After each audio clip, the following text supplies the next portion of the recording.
Gulf ಯುದ್ಧದ ಬೆನ್ನಲ್ಲೇ ನ್ಯೂಯಾರ್ಕ್ನಲ್ಲಿ ಭಾರೀ ಪ್ರೊಟೆಸ್ಟ್ಗಳು ನಡೀತಾ ಇದೆ. ನ್ಯೂಯಾರ್ಕ್ ಮೇಯರ್ ನಿವಾಸದ ಎದುರು ಹೈ ಡ್ರಾಮಾವೇ ಇಲ್ಲಿ ಸೃಷ್ಟಿಯಾಗ್ಬಿಡ್ತಾ ಇದೆ. ಜೋಹ್ರಾನ್ ಮಬ್ದಾನಿ ಮನೆ ಮೇಲೆ ಕೂಡ ಪ್ರೊಟೆಸ್ಟ್ ಆಗಿದೆ. ಯಾಕಂದ್ರೆ ನಾನು ಎಕ್ಸ್ಪ್ಲೇನ್ ಮಾಡ್ತಾ ಇದ್ದೆ, ಶಿಯಾ ಸಮುದಾಯದ ಅತ್ಯಂತ ದೊಡ್ಡ ನಾಯಕ ಅಯಾತುಲ್ಲಾ ಖಮೇನಿಯ ಪರವಾಗಿಯೋ ಇರಾನ್ ವಾರನ್ನ ನಿಲ್ಲಿಸಬೇಕಂತನೋ ಅಲ್ಲಿರುವಂತ ಮುಸ್ಲಿಂ ಸಂಘಟನೆಗಳು ಅಥವಾ ಮುಸ್ಲಿಂ ಮುಖಂಡರೆಲ್ಲರೂ ಸೇರ್ಕೊಂಡು ನ್ಯೂಯಾರ್ಕ್ ಮೇಯರ್ ನಿವಾಸದ ಎದುರು ಹೈ ಡ್ರಾಮಾನೇ ಇಲ್ಲಿ ಸೃಷ್ಟಿ ಮಾಡಿಬಿಟ್ಟಿದ್ದಾರೆ.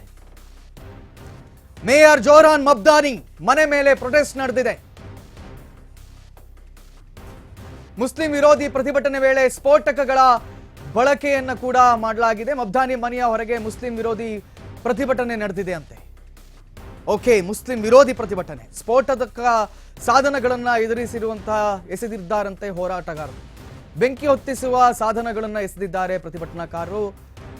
ಅಮೆರಿಕದಲ್ಲೂ ಕೂಡ ಸಿವಿಲ್ ವಾರ್ಗೆ ಇದು ಕಾರಣ ಆಗ್ತಾ ಇದೆ. ಒಂಥರ ಮಬ್ದಾನಿ ರಾಜಕೀಯ ವಿರೋಧಿಗಳ ವಿರುದ್ಧ ಆರೋಪ ವ್ಯಕ್ತವಾಗ್ತಾ ಇದೆ. ಸುಮಾರು 100ಕ್ಕೂ ಹೆಚ್ಚು ಹೋರಾಟಗಾರರ ಬಂಧನ ಕೂಡ ಇದೀಗ ಆಗಿದೆ ಅಂತೆ.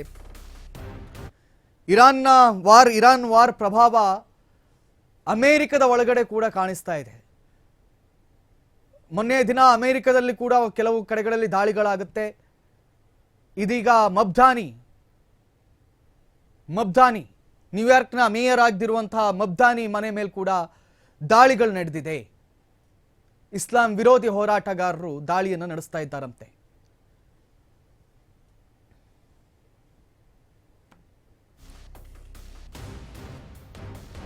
ಸ್ಫೋಟಕ ಸಾಧನಗಳನ್ನ ಮಬ್ದಾನಿ ಮನೆ ಮೇಲೆ ಎಸೆದಿದ್ದಾರೆ. ಸೊ ಈ ಇರಾನ್ ಮೇಲೆ ದಾಳಿ ಮಾಡ್ತಾ ಇದೆಯಲ್ಲ, ಹಂಗಂತ ಅಮೆರಿಕ ನೆಮ್ಮದಿಯಾಗಿದೆ ಅಂತ ಎಣಿಸ್ಕೊಳ್ಬೇಡಿ. ಅಮೆರಿಕದ ಒಳಗಡೆನೂ ಕೂಡ ಸಿವಿಲ್ ವಾರ್ಗಳು ಆರಂಭವಾಗಿದೆ. ಅದು ಇರಾನ್ ಪರವಾಗಿಯೋ ಇರಾನ್ ವಿರುದ್ಧವಾಗಿ ಒಂದು ಗುಂಪು, ಇರಾನ್ ಪರವಾಗಿ ಒಂದು ಗುಂಪು, ಹಿಂಗೆ ಹೋರಾಟಗಳನ್ನು ಮಾಡ್ತಾ ಇದೆ.